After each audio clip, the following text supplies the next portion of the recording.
Welcome, beloved Sangha, to our Jewel Ornament of Liberation series with our Venerable Khenpo Tenzin. We'll begin today's episode in the Yellow Garchen Buddhist Institute Prayer Book, page 4 and 5, with opening prayers. Until awakening, I take refuge in the Buddha, Dharma, and the Supreme Assembly. By the merit of generosity and other good deeds, may I attain Buddhahood for the benefit of all beings. Until awakening, I take refuge in the Buddha, Dharma, and the Supreme Assembly. By the merit of generosity and other good deeds, may I attain Buddhahood for the benefit of all beings. Until awakening, I take refuge in the Buddha, Dharma, and the Supreme Assembly. By the merit of generosity and other good deeds, may I attain Buddhahood for the benefit of all beings. May all mother sentient beings, limitless as space, have happiness and the causes of happiness. May they be free from suffering and the causes of suffering. May they not be separated from the happiness that is free from sorrow. May they rest in equanimity, free from attachment and aversion. May all mother sentient beings, limitless as space, have happiness and the causes of happiness. May they be free from suffering and the causes of suffering. May they not be separated from the happiness that is free from sorrow. May they rest in equanimity, free from attachment and aversion. May all mother sentient beings, limitless as space, have happiness and the causes of happiness. May they be free from suffering and the causes of suffering. May they not be separated from the happiness that is free from sorrow. May they rest in equanimity, free from attachment and aversion. Tangwe to je je rezo ro je mada de je bonjong ba sur je lombo da re je bek she je be je dong zhan za do je jan je de lo na ro da ma ba ma la je gambo ba mo ro ba ja wan ro gong ka ju la ma nan je da jo je da nan da na zira dam je de la ma la ba la ye je zo so la so yun de jam so nga la wang lin de don jin de be ge la zo da ge lo je zo no war sin je lab de so je lam de ro war sin je lab de Lam drova zevra zinje labdo so drova ishi zinja var zinje labdo so kange tenje re war jong pa me ba che ba me ba time ho me ba ro me ba da de do me dunje me drova ne je den ba zo pa san je ma nan je tam ba de la jan za do denje zo va la ma je Kuzun do je sun lam da ge je lam pa da ge den ba da sun je je dong la bo jen ra bar sun je la de so.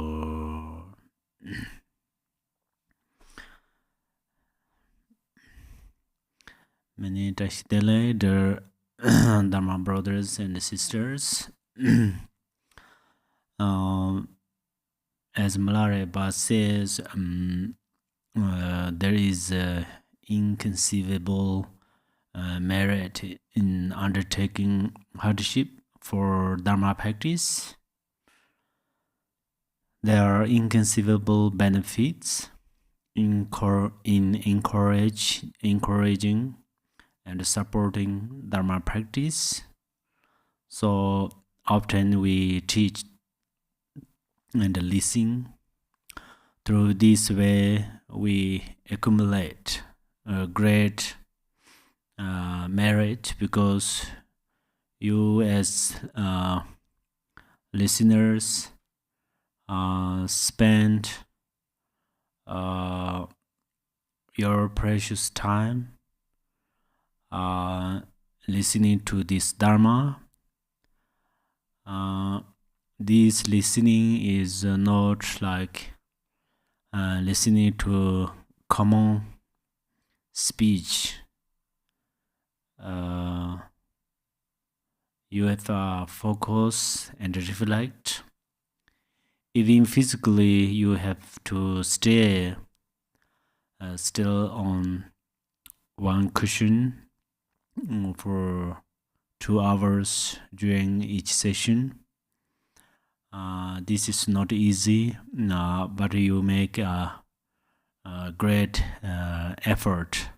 So it is not a mini list because it gains great merit. Generally, you work in different jobs. These are important because you earn money, and money helps in many ways. But while in listening to the teaching, listening to the teachings, money will not rain down on you immediately. It makes money for you because you earn money but spend it in the hospital or everyday things, especially sisters spend it on makeup, and brothers spend it on the gym, but merit is more than money because merit keeps your health good. So merit keeps the doctor away. Merit keeps uncontrived beauty. Merit keeps you strong, and merit keeps your health, wealth, and increases it. So only thing in this life, merit is cause of all fortune and good luck. Especially merit makes you gods. Merit makes you bodhisattvas. Merit makes you Buddha. So I am continuously seeing something here, and you raise your ears up like the Himalaya mountains, and your bottom hurts, but still you are nailed to your cushion. This effort gives us Buddha's gift. Anyhow, right now we are preparing to stay in the Tanka, and people will offer prostrations through body, speech, and mind, so we can joyfully spend our precious time for this teaching and listening. And then today, where are we?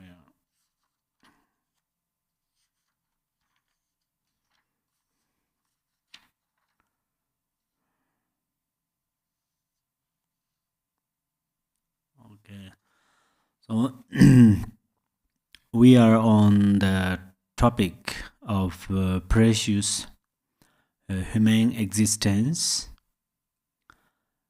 Someone who has a precious human existence materially has freedoms combined with assets, and who mentally has the three kinds of faith. So today we will talk about the three kinds of faith. Faith is a mental event. one among the 51 mental events. There are 11 virtues, mental events, and faith is one of them. It is a combination of aspiration, trust, and rejoicing in others' qualities. Also, faith is part of human power. Due to this power, people can change their way of life, which means samsaric life changes into nirvana. A hopeless situation can be turned into a hopeful one. Someone who is lost can find an aim. Through faith, one can achieve the twofold purpose of the welfare of oneself and others. In brief, if I try to introduce you in a simple way to what faith is, it is excellent trust. We are dharma practitioners, and whether we receive the Buddha's, Bodhisattvas, and Yidam's blessings and siddhis or not is determined by faith. So faith is like a ring. Their blessings are like a hook. No matter how sharp the hook, if there is no ring of faith, nothing can be drawn up from the ocean of samsara. Generally, in human's mind, there is a hope. It helps them no matter what their situation. So if the practitioner's mind has faith, no matter how much the samsaric waves move us, still we will be able to find an excellent path. So in our precious human life, faith is extremely important. When we have faith, we have hope. When we have hope, we never give up. So sooner or later, we can achieve our goal. What is our goal? It is to liberate all beings from suffering. Shantideva says, a precious human life is very hard to find, and since they accomplish what is meaningful for human life, if I do not take advantage of them now, how will such a perfect opportunity come about again? Relying upon the boat of the human body, free yourself from the great river of pain, as it is hard to find this boat again. This is no time for sleep, you fool. If a dharma practitioner's mind has no faith, this is a wasted of a precious human life. If one has no faith, it is hard to call one's life precious. Because the reason we call it precious is that through this life we can attain Buddhahood. If not Buddhahood, then one can become Bodhisattva. So this life is the vessel for receiving all precious qualities.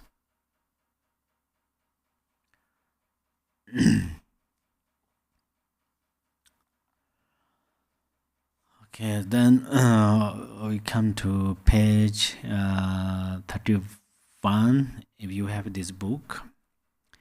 31, this last paragraph.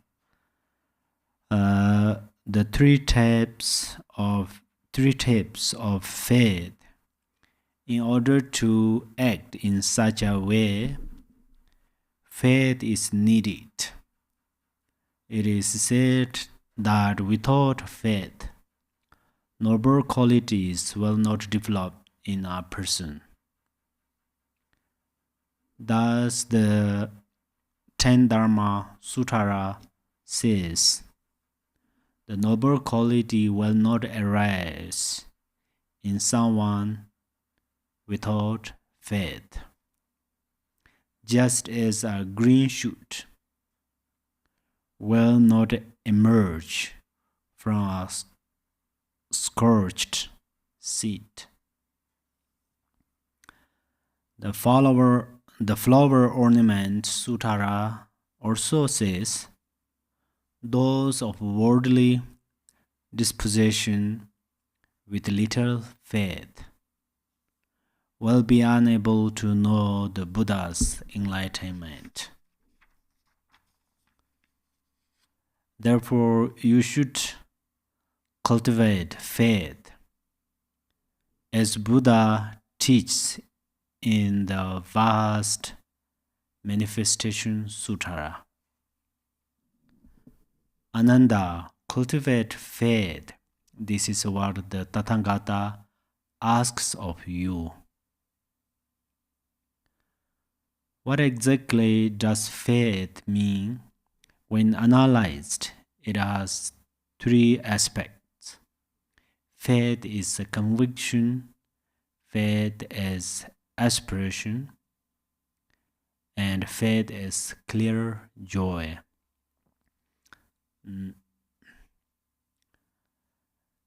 Faith as conviction arises from contemplating actions, and their consequence, the truth of suffering and the truth of suffering's origin. Conviction means being convinced that the consequence of virtues, actions is to experience well-being in the desire realm. The consequence of non-virtuous action is to experience misery in the desire realm, and the consequence of unwavering karma is to experience well-being in the form and formless realms. It means being convinced that through the power of karma and afflictions, explained as the truth of all origination, you will obtain the 5 contaminated aggregates, explained as the truth of suffering. Faith as aspiration is to consider highest enlightenment as something very special indeed, and to ardently study how it can be attained. Faith as a clear joy is something stable that emerges with respect to its object, the three jewels, being a joyful, clear mind that has devotion and respect for the most precious Buddha as teacher of the path. For the most precious dharma as that which is the path itself. And fourth, most precious sangha as the companions who practiced path. Thus it says in the treasury of higher knowledge. What is faith? It is confidence in karma and its results. The four truths and the most precious ones. It is aspiration and it is lucidity of mind.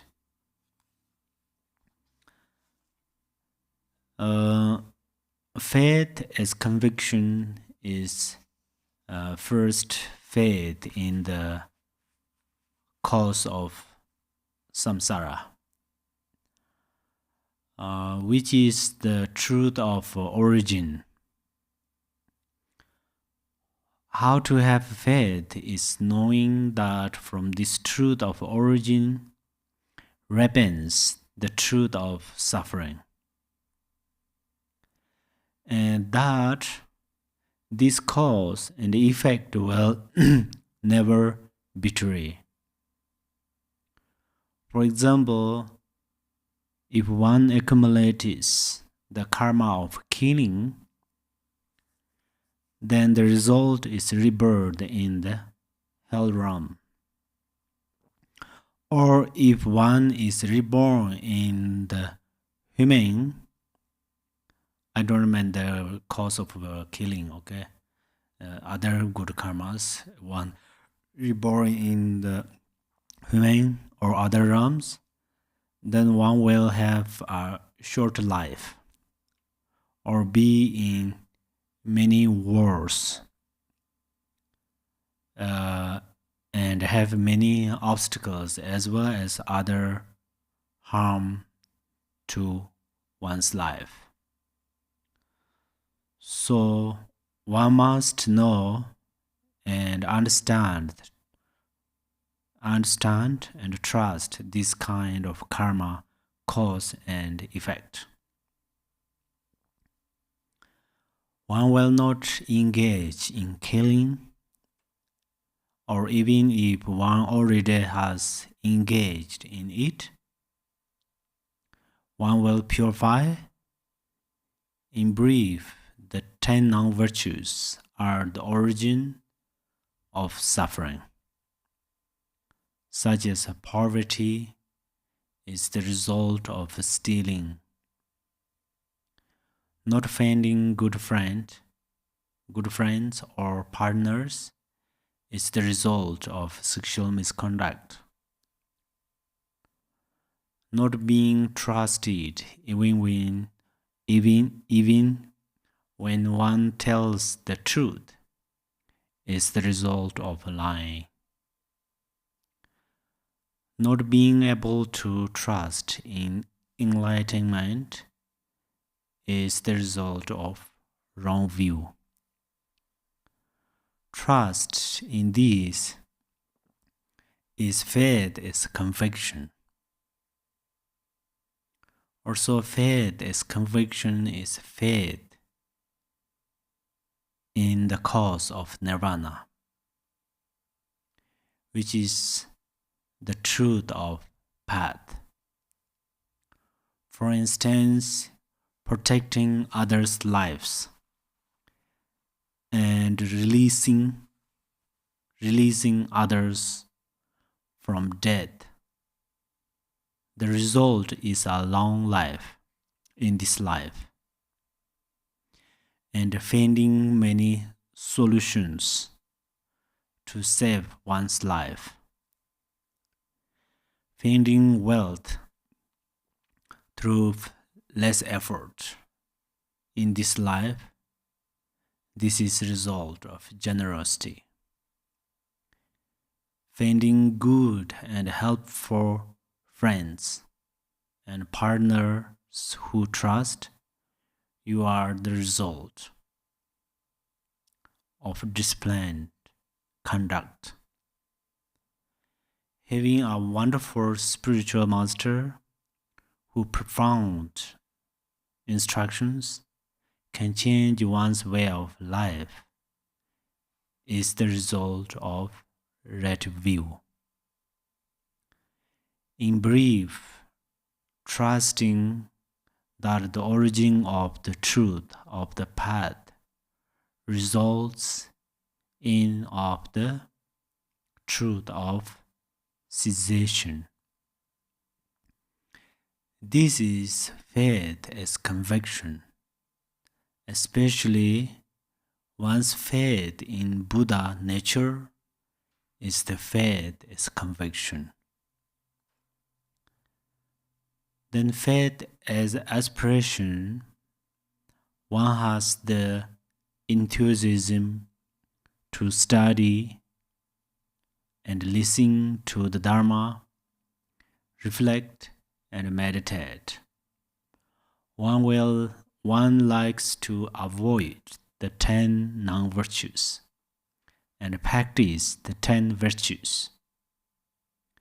One would like to do retreat, pujas, receive empowerment, and even just take a picture in front of temples and stupas.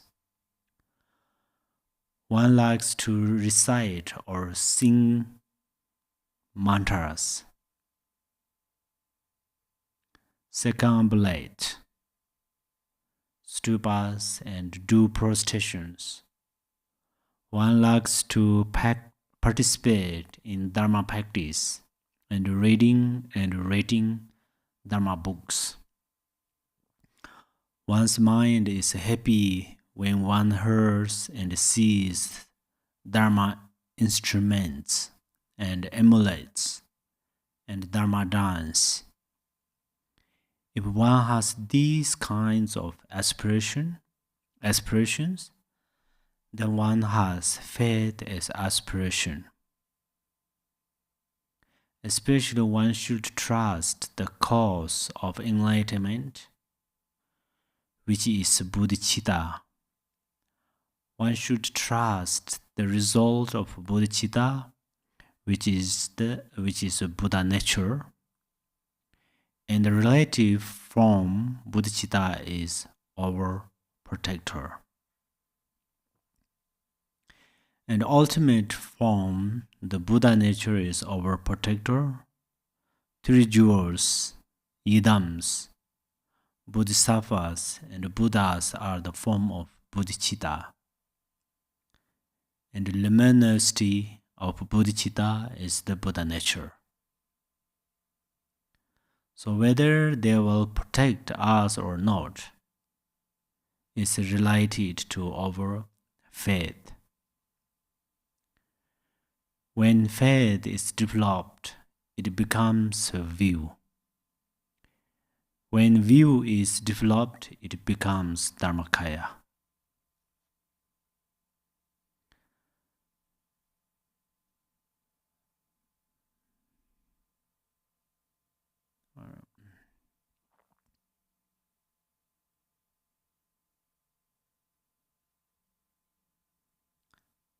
The second kind of faith is faith as an aspiration. So this faith is where one wishes to liberate from suffering of samsara and achieve enlightenment. One trusts there is a path of liberation or after finding the path, one trusts in that path and makes the wish that path's qualities emerge, as well as path of accumulation, path of seeing, path of joining, and so forth. Perhaps one should trust Buddha nature and makes wish that one will realize it. If one could not realize this wish, then one trusts that if one accumulates virtues, one will have happy life. In brief, the example of faith as aspiration is like one would like to go to search for jewels. One will go until one finds the jewels. So one will not stop until finding the jewels. If one trusts in the Guru and goes in search of a Guru, then this is also aspirational faith. If one has enthusiasm to learn the dharma, study and reflect, and trusts that these will increase wisdom light and reduce suffering, this is also aspiration faith. Even if you recite a single mantra and have faith that this benefits others, then this is compassion and bodhicitta combined in aspirational faith. So if faith combines with bodhicitta, compassion, wisdom, and view, then they have a special power. So one must have faith in the power of three jewels. When you encounter suffering and see that you don't have the power to relieve it, then you seek out the three jewels, since they can protect you. When you see that all mother thinking beings are also suffering, then you take refuge with faith, not just to protect yourself, but protect them also. So this life force of refuge is faith. Here, faith means complete trust or confidence in the three jewels. In brief, aspiring faith is when we see the qualities of the three jewels, three roots, three kayas, 10 bhumis, 5 paths and virtues, cause and virtues result, we feel inspired. Faith as clear joy means joy is when you admire the qualities of the three jewels. One's mind is clear with pure perception. For example, when you see water, you know it is Buddha Mamaki. So whenever you see Buddhas and Bodhisattvas or Dharma qualities, and you feel admiration, then that is your faith is clear joy. There are 6 methods to arise faith. First is seeing the suffering of samsara, and then, because of that, wishing to liberate it from it. Second, non-virtuous friends.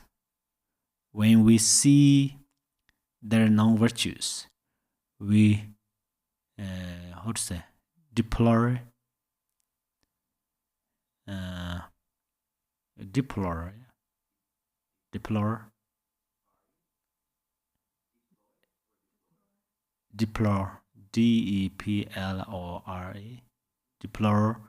deplore them, and we change our mind and turn away from non-virtue. Third is knowing the 3 jewels qualities. Fourth is hearing the hearing the stories of gurus. Fifth is understanding karma cause and effect. And sixth is understanding the profound meaning of emptiness.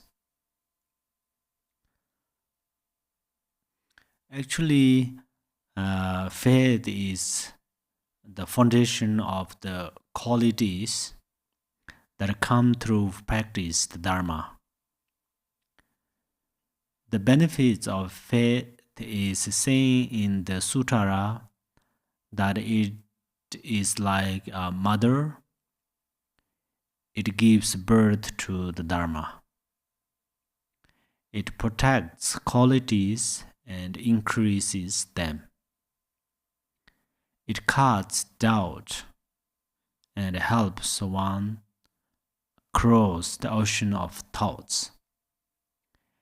It is like the representation of a wonderful Dharma mandala.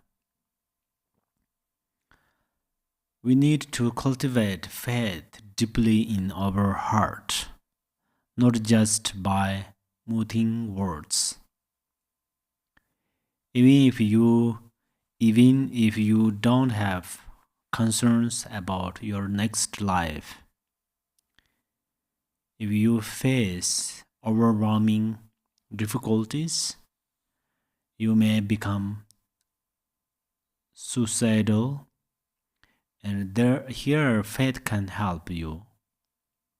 If your mind has strong faith, then this faith will hold your hope. It is like you are on the edge of a cliff, and your faith brings you back to the center of the path. Normally, our favorite word is trust. Trust is like the sun at dawn, whereas faith is like the sun shining fully at midday. When we supplicate it, it's like this example.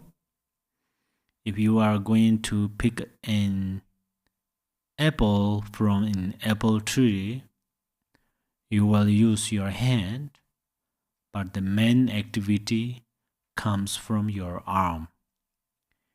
Without your arm, your hand could not pick the apple.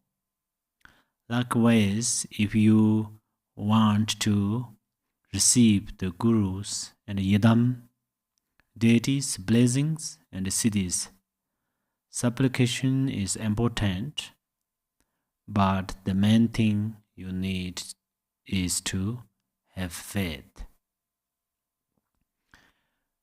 Whether you receive the Guru's blessing or not, it depends on your faith. Because when you listen to the Guru's teaching, or you see the Guru or touch the Guru, or you meditate on the Guru, you will get goosebumps on your body, and you will feel full of joy. This comes from devotion. Devotion comes from faith. In the Suttara it says, whoever has faith, the Buddha is always in front of them, and from him they will receive empowerment and blessing. Faith is like a wheel that moves you on the path of dharma. Faith is like a treasure, from it you receive all qualities. So if you have great faith and devotion, you will receive great blessings. If you have little faith, you will receive little blessings. If you have no faith, there will be no blessings. So now I have talked quite a bit about faith. If you can't practice it all, word by word, but if you just feel faith is important, then that means we have laid the foundation of faith in your mind. Then we will read the book. Further, it says in the precious guideline, whoever dissipates temptation, anger, fear, or confusion never stray from dharma, is said to possess faith. Such a person is a wonderful vessel for the highest good. Not to stray from dharma despite temptation means not to abandon dharma out of craving. You would not renounce it despite temptations of food, wealth, food, wealth, consorts, kingdoms, or any enticement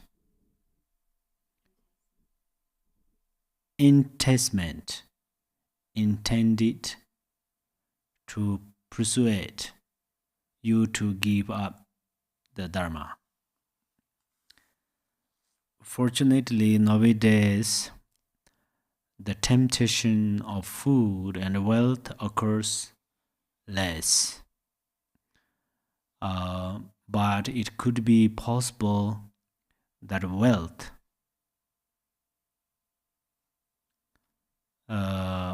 becomes more important than the dharma,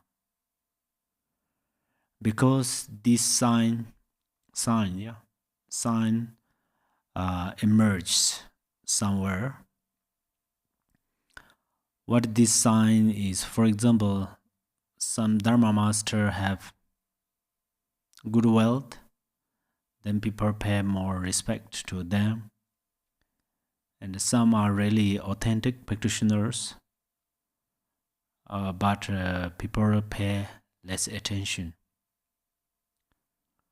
Also, among some students have more wealth, they become more important than some other students. But we do not misunderstand that some masters greatly benefit other beings through their dharma activities, then though that Dharma master is rich, we can still respect them. Likewise, some students, they can benefit Dharma centers and other beings through their wealth. Then naturally, they become objects of respect. Okay, then our book, not to stray from Dharma despite aggression, means not to abandon Dharma out of hostility. For example, you would not relinquish a Dharma way of life for the sake of fighting someone who had not only harmed you greatly in the past, but is also harming you greatly in the present. This has really occurred, and it will occur if we don't be careful. Here we can understand what is Dharma. So what is Dharma? Bodhicitta is Dharma. Bodhicitta in Tibetan is Jangchup. So Jang has a few meanings. One is to purify. So what we should purify is resentment, anger, hostility. We have to purify them because they agitate us. When they occur, we completely lose our peaceful mind. So what we call afflictive emotions bring us into suffering. Jang also means familiar.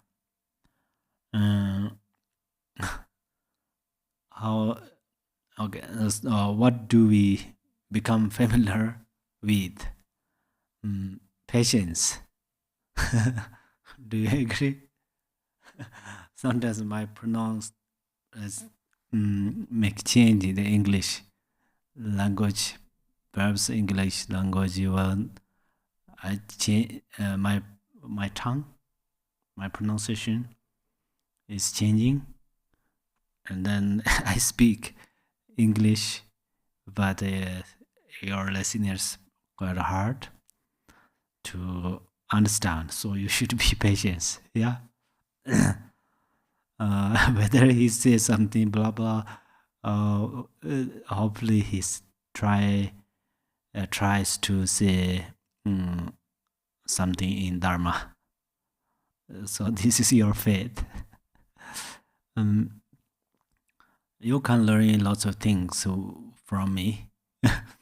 I don't mean you can learn profound teachings and profound meanings of Dharma, but when I make mistakes here, you can utilize utilize your Dharma wisdom. So how much you utilize Dharma wisdom, then it improve. So if you are going to increase your Dharma wisdom, then you are going to utilize your Dharma wisdom. So vipassana means clarity. That's clarity or lucidity. That means we should improve more and more. The shamatha, why do we need shamatha? Because without shamatha, our mind carried away by our thoughts. That's where shamatha help us to hold strongly. But if you only follow shamatha, if you will not apply vipassana, then your mind will not clear. So the clarity is very important. So how much you activities doing? Or he says something, but its meaning is that he tried to say something, but he tries to say something, but meaning is this, or something like that. And sometimes it's often happened, probably happen this. When I say about this teach, sometimes it's a little different than your hobby or your favorite thing. If you like to for instance you likes to be lethargic, and I say you must keep diligence. So this is a little different. It makes a little unhappy to you. So then you will be patient. So you have, in these 2 hours, you have a golden opportunity to training. Otherwise, he said that, like that. Then, it's betray us sometimes. I mean, I say something, you think, but then it's gone. So the reason we doing this analytical meditation with the 37 way of Bodhisattva means it's like a training and the exercise process, and then this situation occurs. It helps us because we are ready to utilize. We are like an army. So you and also it remains to you a lot. Or he says that, but this is not, this is that. If you have like that thinking, I totally agree, to respect to you. So that means I slightly benefit to you because I remains you. So you again keeps certainly this understanding in your mind. So it has a benefit.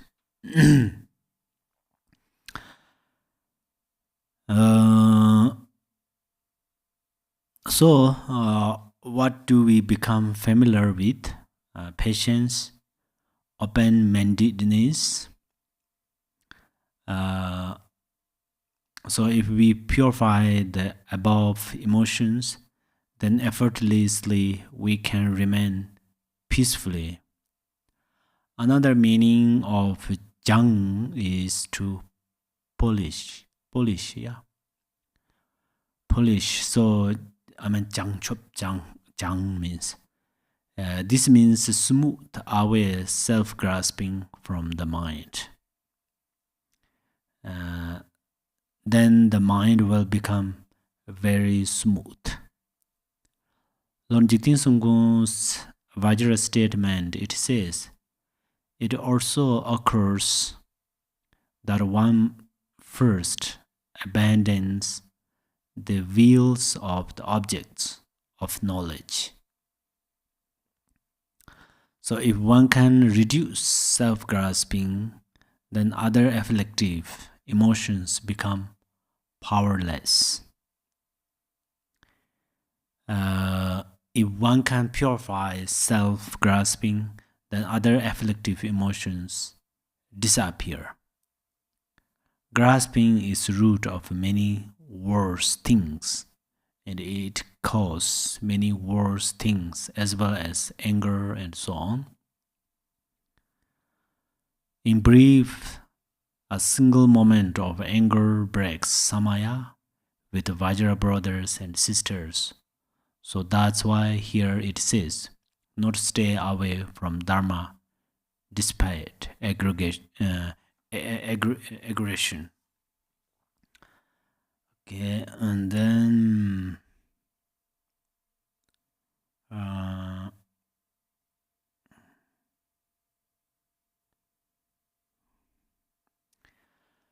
not to stray from dharma despite fear means not to abandon dharma out of fear. For instance, even faced with the three threats that were you not to abandon dharma, 300 fierce warriors would cut 5 ounces of flesh from your body every day, you would still not relinquish it.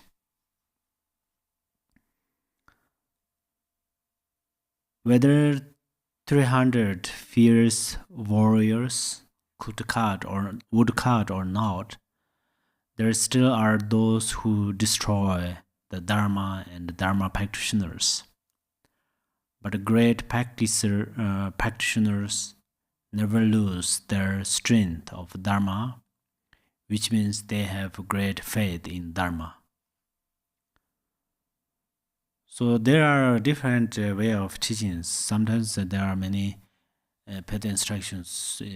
Don't give up the dharma. But if we can make a foundation of faith very certainly,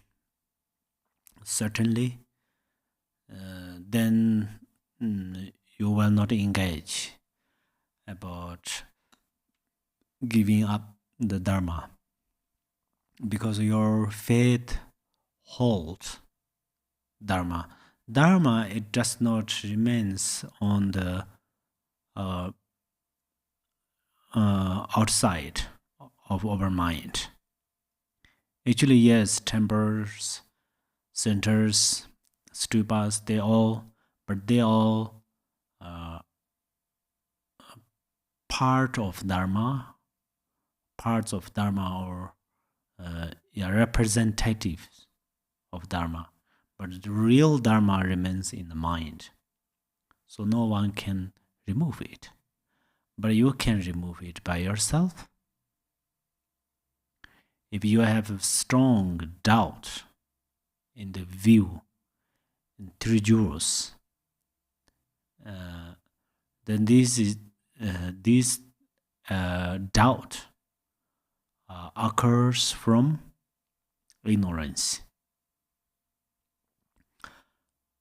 And then slowly your doubt becomes stronger and stronger, and then you see more negatives on the dharma, and you cannot see the quality of dharmas.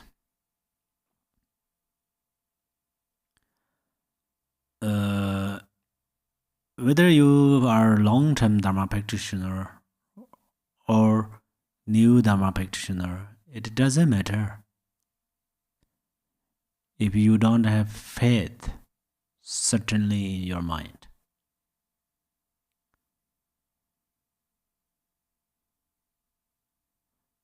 So if you lost dharma from your mind, then it is very difficult to rebuild dharma again in your mind, because your doubt is like a strong vacuum. So, or vacuum or broom. So, especially when you are arising, when you arise wrong view, then it is like a ice, very thick ice on the water. So then this underwater people cannot use, even you by yourself cannot use, cannot drink, because that very thick ice covered it.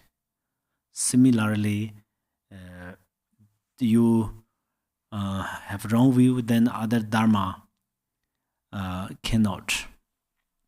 Dharma understanding or dharma blessings very hard to enter in your mind. And at that then but your misunderstanding on the dharma and the karma will develop. So then it's dangerous. But doubt has there are a few different kinds of doubt. Okay, one doubt is you have fundamental faith, but then other doubt is, for example, how three jewels protect. This is a kind of a doubt, but this is a good doubt. How? So then you can ask and you can reflect. And reflecting, always you reflect is not helpful, but reflecting is combined with wisdom. So you have fundamental faith, but on this faith, you combine with wisdom, then you have a special potential in your mind. So you are very close to attain Buddhahood. It is like, for example, you have to travel somewhere. You walk on the ground, or you drive car, or you go through airplane. There are little difference.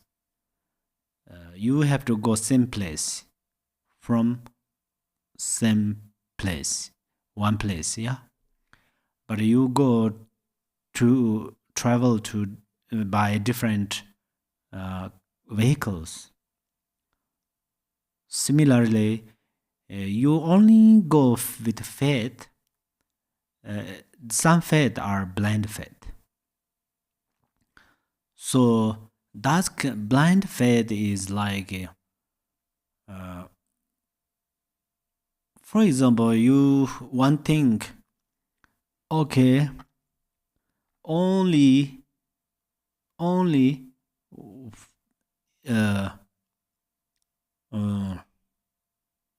how to say, the blind faith is you don't try to gain the essence of Buddha nature, and you only faith like some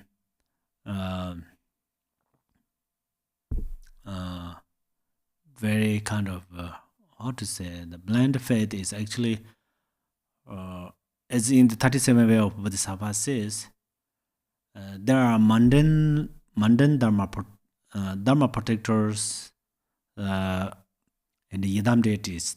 They have some of them are same, because those dharma protectors, they already gained bhumis, and they already joined from the paths.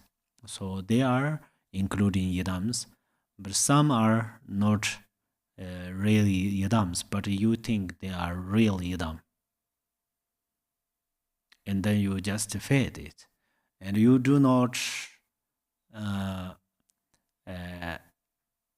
try to understand about bhumis and which bhumi they will reach, and which level they are.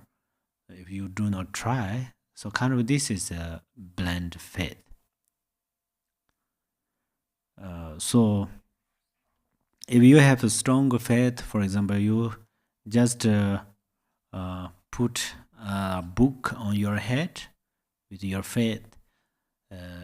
This faith combined with wisdom, and then this faith carries you to the nirvana, can carries you nirvana to the nirvana. But perhaps you think I say the nirvana. Nirvana means after we die, then there was some nirvana. This is also a misunderstanding. Nirvana, it does not mean always we have to the next life something. This life, even today, whenever you liberate, then you reach nirvana. So we don't follow only wisdom, don't follow only faith, but combine faith and wisdom, combine faith and bodhicitta. So then we get benefit through this practice. But I said the blind faith, I don't mean always the blind faith is not good. I don't mean this, because if you don't have faith and you have a blind faith, which one is better? You have blind faith is much, much better than without faith. But if you have faith, then you have your faith which combines wisdom, then this is super, much better than blind faith. So, yeah,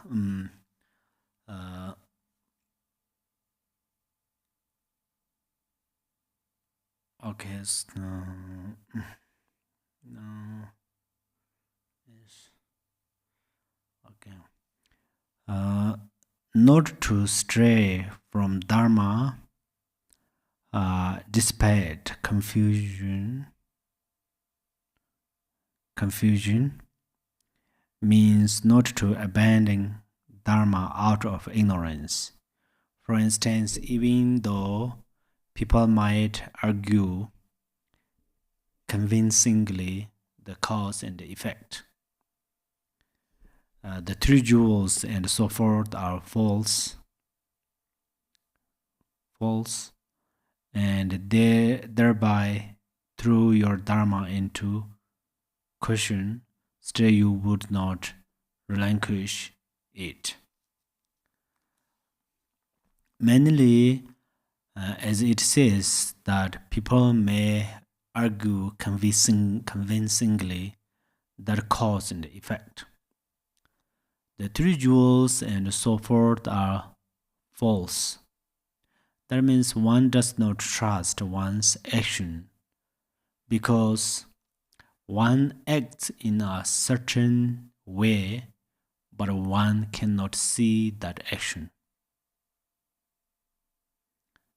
Karma means one's action.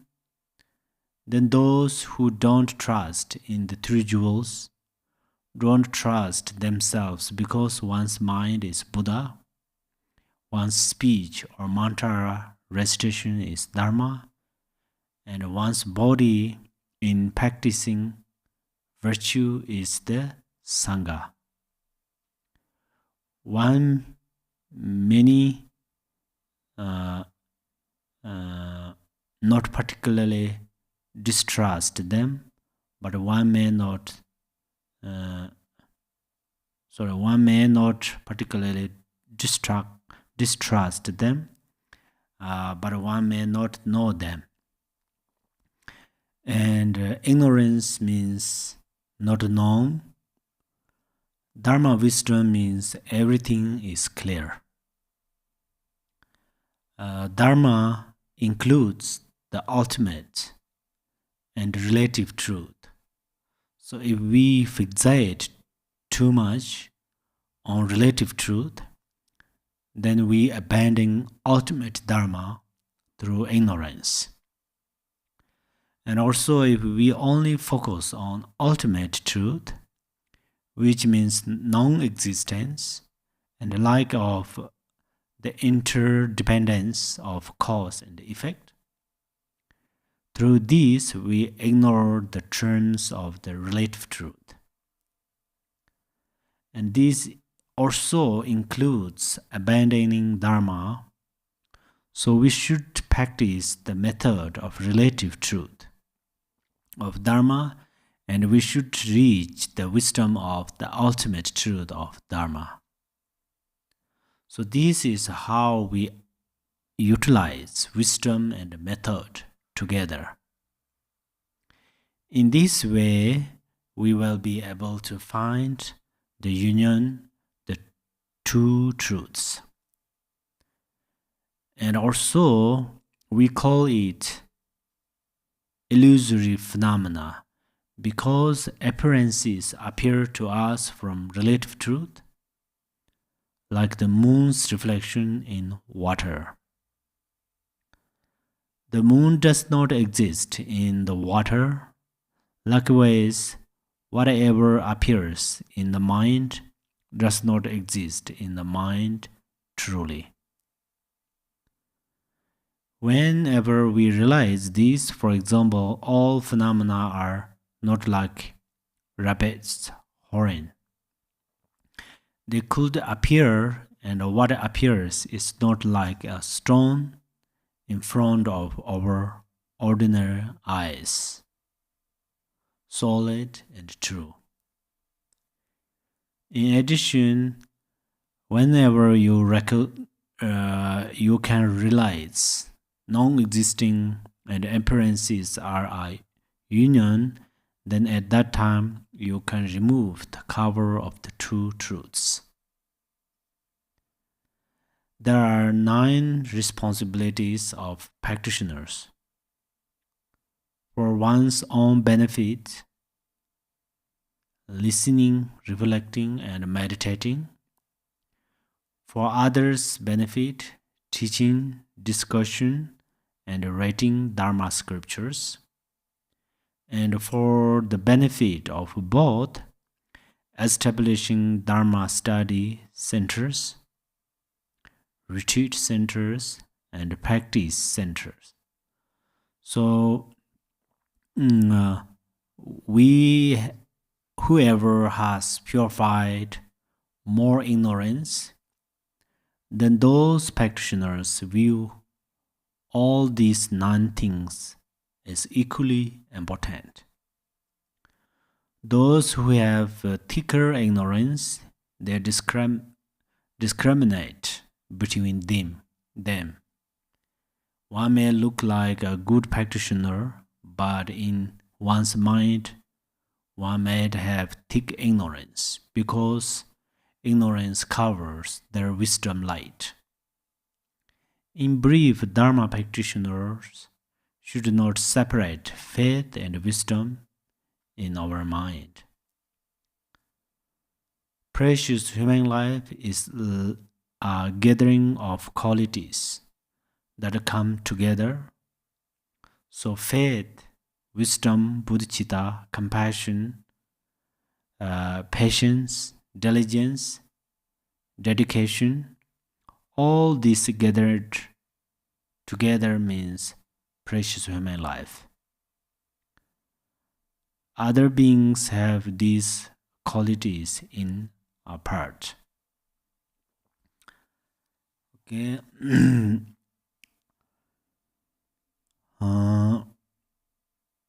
Someone who can maintain conviction when faced with these 4 types of situation is a person with faith. Such faith makes one ideally suited to achieving liberation. Such faith will create countless benefits, including giving rise to the mentality of the best of beings, eliminating the unfavorable, sharpening and brightening the faculties, ensuring the non-degradation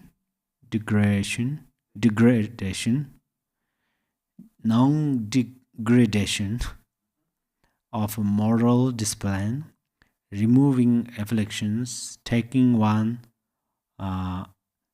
beyond domains of experience mired by evil, enabling one to encounter the way of liberation, gathering a wave's store of virtue, making one sing many Buddhas and causing the Buddha's blessing to be received.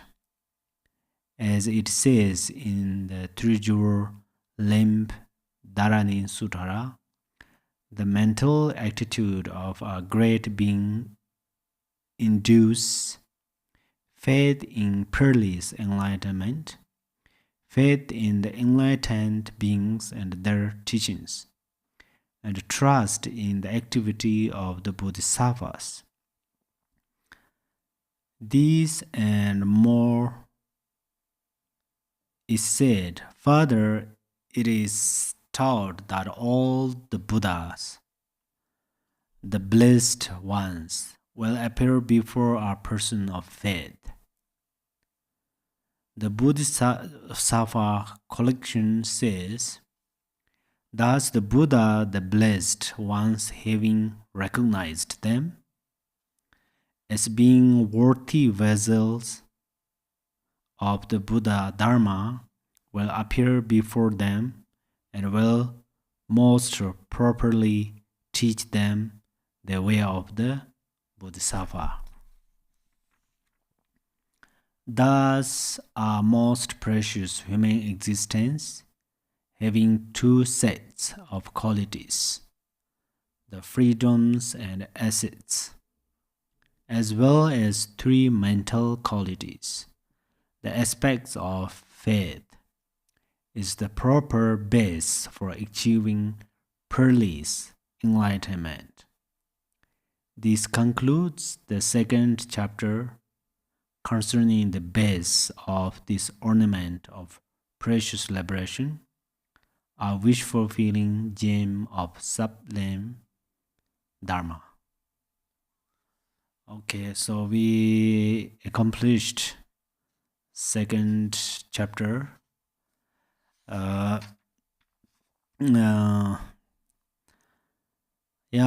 told you that everything are important. Perhaps you cannot choose which one is important. Faith is important, wisdom is important, bodhicitta is important, everything is important. Perhaps you are a little confused. Confusion or confused? Confused. But when I say separately, they are important. There are many important, yeah? But eventually, we should bring them together. Eventually, we should bring them together. Then what happened? It becomes like a beautiful flower. Beautiful flower has nectar, beautiful lotus petals, fragrance, even medicine potent, and so forth. It helps. It makes happy when we see its color. It makes happy when we smell it, and it makes happy when we take it in our mouth. Even it helps to recover from disease. So that's why during the introduce, if we don't bring them one by one, we are quite hard to understand. But eventually they all remain with one form. So now we are I cannot judge you, but as for me, I'm an ordinary being, but the ordinary being's mind has many qualities. Buddha nature, Shakyamuni Buddha, they have many qualities. Even over the 100 samadhis, only samadhi, each samadhi has many qualities.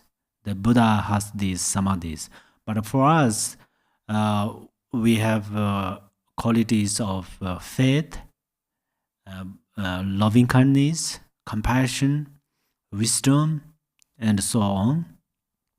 We have, and especially today we are talking about faith. So faith, sometimes what happened to you is you listen, you do retreat for a long time, or study for a long time, listen long time, or reflect for a long time, and sometimes you feel a little bit tired. You feel tired and less enthusiasm, less interesting. It happened to you. If it is happened, at that time you can't stop. It does not mean you lost faith in Dharma. So even Milarepa, he did meditation in the cave, in Tibetan called Josang. Josang means sometimes he comes out of the retreat cave, stay on the stones and sing our songs. Yeah, at that time, Milarepa has no mobile phone and laptop. Do you heard Milarepa has that? Even other master they did not have. So of course, even Milarepa had, he did not keep it. But if we will ask Milarepa, do you have a laptop and mobile phone? He will say yes. Yeah. How do you know that? Because in Nepal, one king asked him, but he says that he has 7 royal, precious things. Milarepa say he don't want to go there, and then this messenger told to Milarepa, you should go because he has special possessions. And Milarepa said, I have that too. So anyhow, then he introduced one by one what kind of he has. So generally it's true because Milarepa, his mind is like his mind is omniscient. That's where everything is in his mind.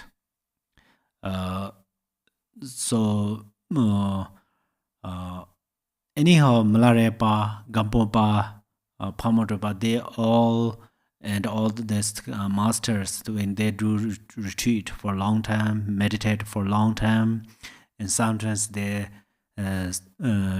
relax and go to the kind of a mountain and stay, experience fresh air and so forth. So this is a good method. Now, so it does not mean you lose your faith. So you do not worry about that, and also it does not mean you lose your diligence. Okay, so diligence means actually the meditators. Even my Khenpo, he studied Dharma in the night. He has here kind of my this side, and he hold the thread holds his here thread, yeah, and then he nailed on his roof of house and joined there another part of thread, and then he stay very uncertain chair, and then he hold the Dharma book and he read and studied, and he fall asleep, and he fall immediately. He fall, and then it pulled his here, especially this part is very painful, yeah, and then it totally wake up. He said that he's really humble, and but he said truly how should we practice and study it. He gave a lot of these pet instructions. Even he meditated. He did not do retreat particularly for as well long times, but he studied with practice. So he said when he from his room to the classroom, it's maybe 15 minutes or something. He thought, reflected more, meditated on the emptiness, and then there's on the ground is feels not solid. He said he's walking on in this very empty space. He said if you should meditate, it's really experience like that. He absolutely he gave us proof. So that's where study is not bad. Actually, if we think study, this is later. We think study is something wrong, or this is misunderstand. This is, but how to study? We should bring the book into the feeling. So if we only learn with a book and then left, when we close the book, and then we don't this meaning bring into the feeling, then it has great merit and it benefit greatly, but it cannot lead us nirvana directly. So that's where when you read only one paragraph, bring it into your feeling. Bring that meaning into your feeling, but don't just dissolve into the feeling. Feeling is very changeable. Actually, everything are impermanent. Especially feeling means very changeable things, very flexible. It's very changeable things. It's like peppers into the wind. It's very movable.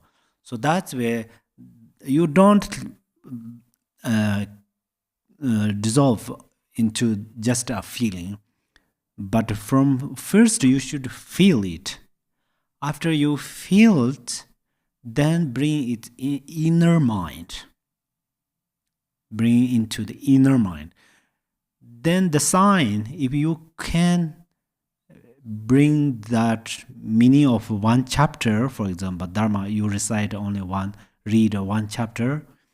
If you bring this meaning into your mind, means it changes your character, your motivation, your way of thinking. That means then the dharma benefit. And then you read that chapter, that means you make increasing your dharma wisdom. So then your vipassana become very bright, very clear. You still comes questions, many questions in your mind, like a book. It comes in your mind, but you will get answers. You meditate, and during the meditation arise some questions in your mind, but you can answer by yourself for many questions. And also it immediately can remember your guru, and you can supplicate when you have some arise some obstacles in your mind, and then it remove. So that's where Shakyamuni Buddha said, you are your protector. You are your own protector. This is really helpful when you have always. If you are just not a great practitioner, still you should think you are your own protector, because in the samsaric life there will occur many obstacles. Always cannot be perfect.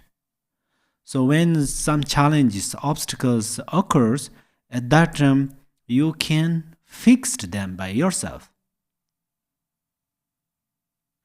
Your hands are fixed for other things and mind fixed ourselves. We have to think like that.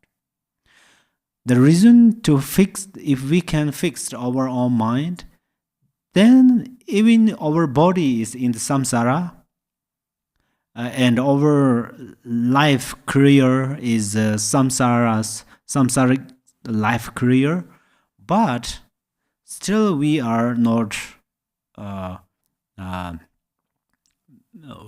how to say become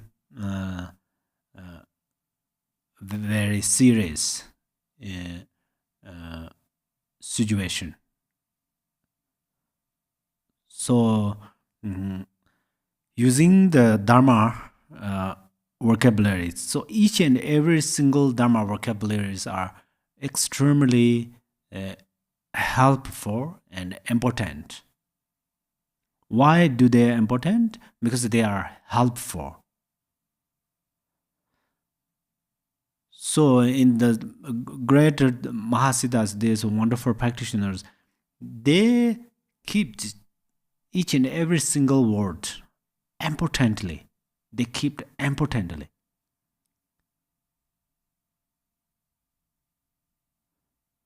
For example, His Eminence Garjin Rinpoche, he read a few pages, or even sadhana, and he brought and he kept the word like a precious treasure. He keeps, and then he explains on it. So it benefits oneself and it benefits others. So we have we can. It's there is a say in English: don't judge its cover of book. Is it? Don't judge a book by its cover. So this is a very true, but it does not mean always like an old book or something. Whether a new book, a nice book, read for many times. 10 years, 5 years,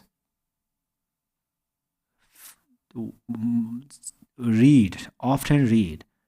But after 10 years or after 5 years, later, this word give benefit. But this word always exists with this book.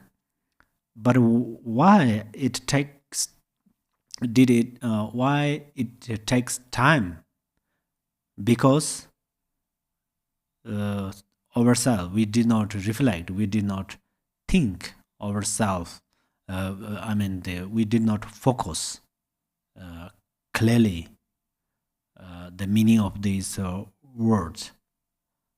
So this is not fault of a book; it is a fault of ourselves. I hope you will not happen like that. I happened many times like that. So that's why I share with you. And you read book, especially right now you have Gampopa's the jewel ornament. This is real jewel and real ornament. So you read and reflect. And recently we often doing this question answers. I don't know answers how much benefit, but questions are really wonderful. So still continuously read this book and other books, and then especially don't leave the meanings in the books. Especially, actually, we cannot judge it by ages and so forth. But for me, since I was childhood, I was grow in this culture. So I studied the. It's a kind of there's some kind of layers for study time and then practice and so forth. But right now, Dharma just flourish in the different countries, and you are the pretty new into the Dharma. So, but fortunately, you have a great knowledge. It's main things you have a great merit and karma. You since previous lives you accumulated wonderful karma. That's where you met Dharma, and so you don't want to make more layers. Or this is my study time. This is my practice time. Don't do that. I don't mean you well not enough your life, but I mean now you understand the meaning and you understand how important to practice. So you have many different experiences. Different means the mundane life and so forth. So how much they make satisfy for you, you already experienced. So that's where it's a very you learn from these experiences and then read book. So the one mistake is no need to read because my age is old or something. This is also I think I don't know individually, but generally this is misunderstood. If I'm not wrong, because age doesn't matter. Your Buddha nature has no age. Yeah, your Buddha nature, our Buddha nature has no age. Number one. Number two, your understanding, the wisdom has no age. So you don't separate your. You already have a very good habits that you will not separate your hand and books.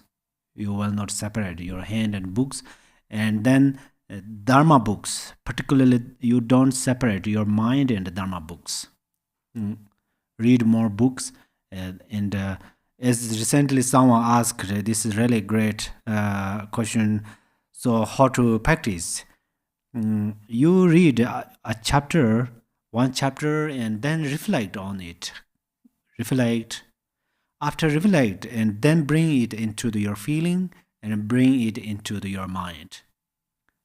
It's like you cook very delicious food, and then that delicious food you digest in your body. Same like that. So each sentence can benefit greatly for you. So that's why the if you can read more books, especially related with this jewel ornament, or at least you read only jewel ornament, this book. If you don't have this book, then you listen. I will tell you one method how to listen. When I read this jewel ornament part, then you play this part and close your eyes, stay very comfortably on your cushion or chair, and then you listen.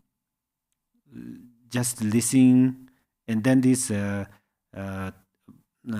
this is same like you read and then dissolve, and then some part you think you like to reflect more, and then you stop there and more reflect on there, and then part of my commentary I say something including my suggestions. This part you can skip if you don't want to listen again. Then it will save. But at least listen one time, as I mentioned earlier, I make some mistakes. Through this way you can learn a lot, and even you can improve your patience and so forth. So as Shantideva says, if there is no object of angry, then how you promote your tolerance? So that's where you can training your patience with me, and may as Shantideva said, may I become the river and water for someone who thirsty. May I become trees for the birds and so forth. So may I benefit you at least through my mistake here, and we all how to say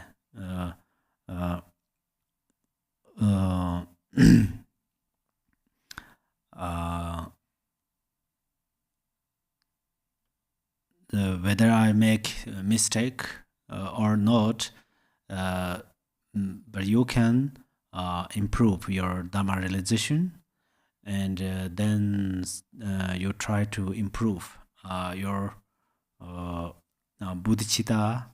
The bodhicitta is the essence of dharma. So and then we will read the second chapter for a little bit. Okay, third chapter.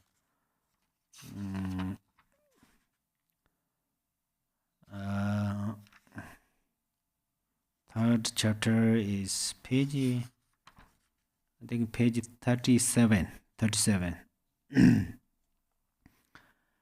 Relying on the Dharma Master.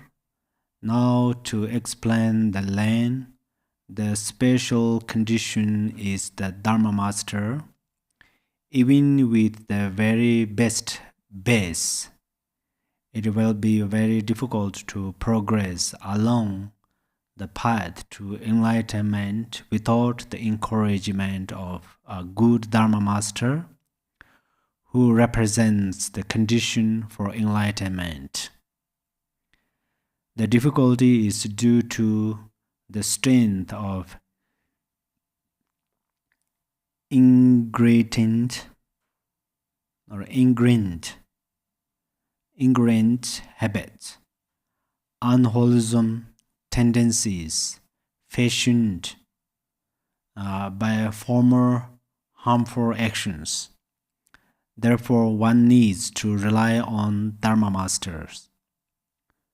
The synopsis is: rely on Dharma Masters is treated through 5 points: justification, the different kinds, the specific characteristics of each kind, how to rely, and its benefits.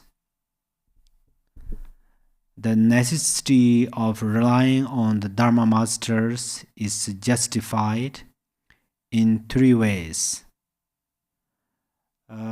scripturally, logically, and through analogy. For the scriptural justification, it says in the verse summary of the perfection of wisdom, good disciples devoted to their teachers should always rely on wise and skillful Dharma Masters. Why? Because from these will emerge the qualities of wise.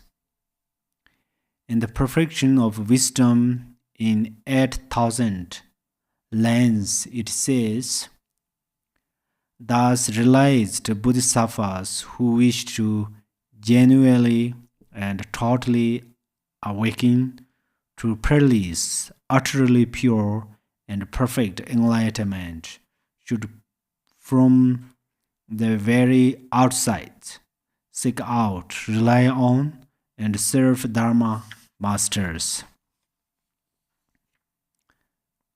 For the logical justification, the reasoning is giving that you wish to attain omniscience subject.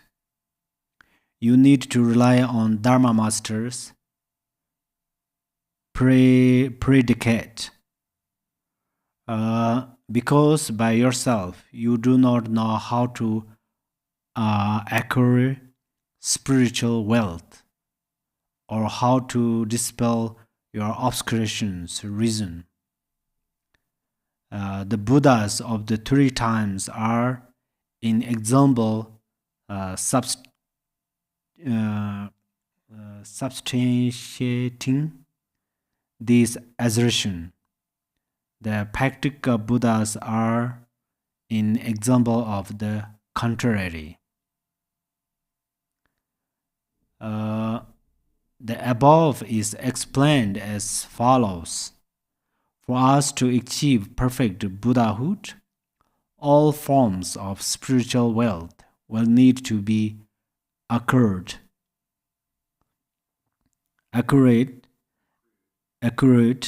and that accrual depends on Dharma masters. Furthermore, we will need to rid ourselves of all the obscurations, summarized in terms of the afflictions, obscuration, and knowledge obscuration. Their removal is also dependent on Dharma masters. The justification by analogy is that a Dharma master is like a guide when traveling in unknown path, like in escort when in a dangerous land, and like a fireman when crossing a mighty river. The first example is that of a guide traveling in unfamiliar lands. Without a guide, you risk going in the wrong direction or making a longer or shorter detour. But if there is a competent guide, there are none of these risks, and the destination can be attained without a single wasted step. Like this, if there is no good Mahayana Dharma teacher when setting out on the path to peerless enlightenment and heading for that state, then there is the danger of mistakenly taking in aberrant path, or even without staying that gravely, of making the greater detour of the Sharavikas or the lesser detour of the practical Buddhas.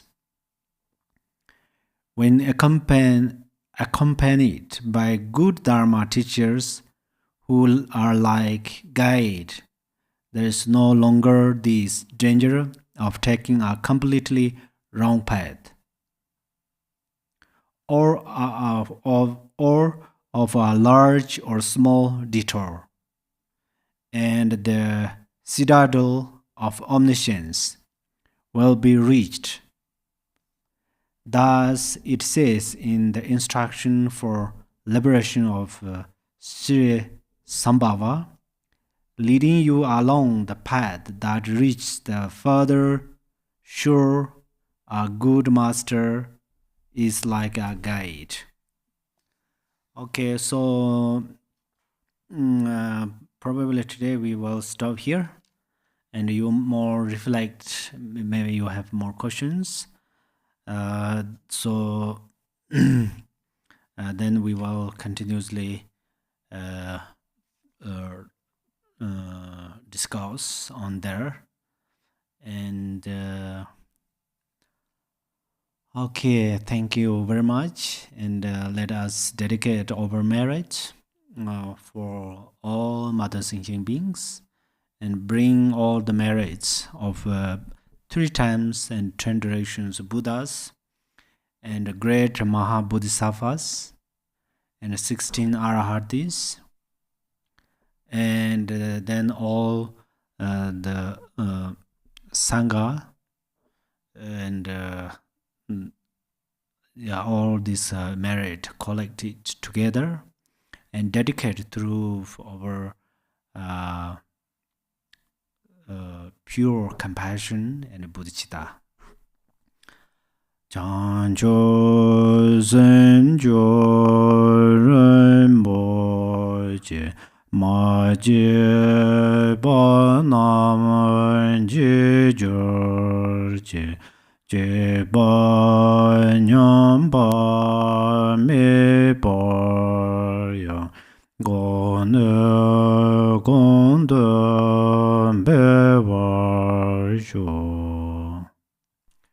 May bodhicitta, the precious and supreme mind, arise in whom it has not yet arisen. Where it has arisen, may it not decline, but ever increase higher and higher.